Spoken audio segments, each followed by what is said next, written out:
certainly there are many conditions conducive to attachment development in young children, but there are 3 irreducible needs that must be met by adults in charge to be able to help children attach deeply.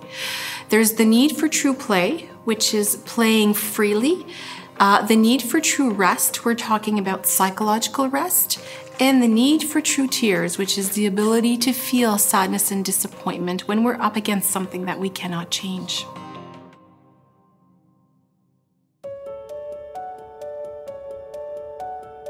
Well, the third irreducible need that I wanted to talk to you about today is what we call true tears. And what we mean by true tears is not necessarily what one would expect when we talk about children that are crying.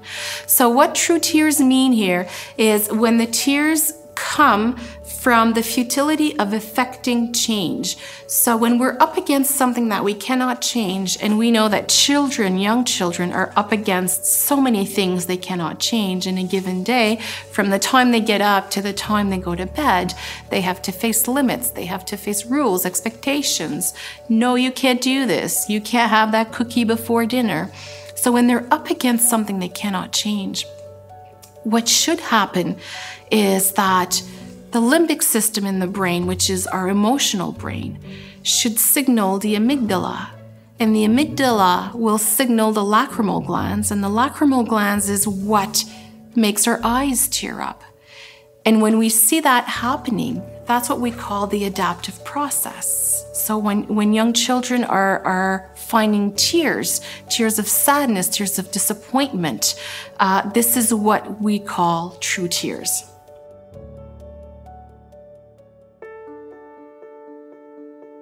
True tears are so important to young children because, as I explained earlier, true tears are the sign of the brain's ability to adapt to things we cannot change.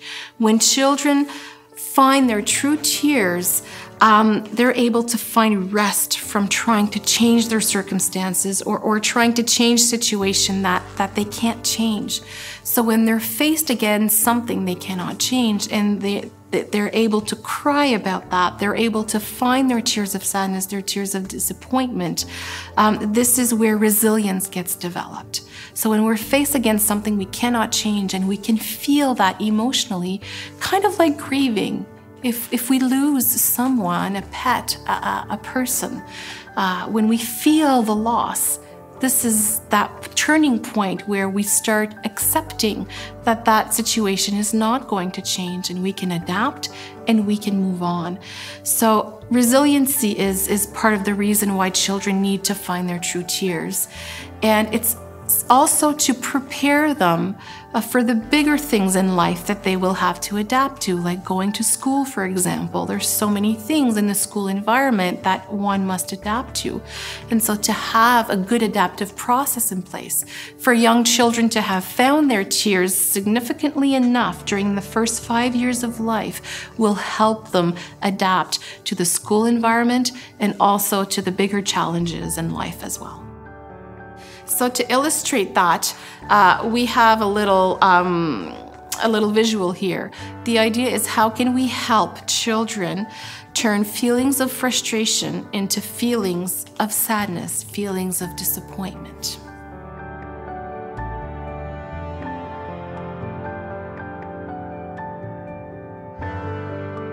What we can do as adults in charge is first not be afraid of true tears. I think that that's one thing that really triggers adults in charge, is when we see a child crying, when we see them being sad.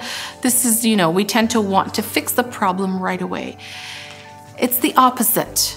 We need to provide clear signals on what is expected of them.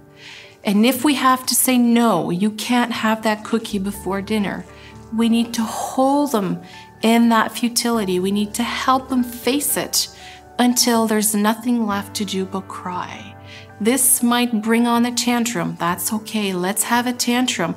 Let's get that frustration out. And then we can find our tears of sadness and disappointment about why that didn't work or how disappointing it was to not get that cookie. And when the tears come on, then we have to shift our role a little bit. So we were an agent of futility saying, no, We can't have that cookie. Now the tears come on, and now we shift to angel of comfort, and we comfort the child, and we help the child come to terms with the sadness and the disappointment. We normalize it. We say, it's okay to be sad when you can't have a cookie. I know you wanted that cookie and you're disappointed that you couldn't get it. And we comfort the child.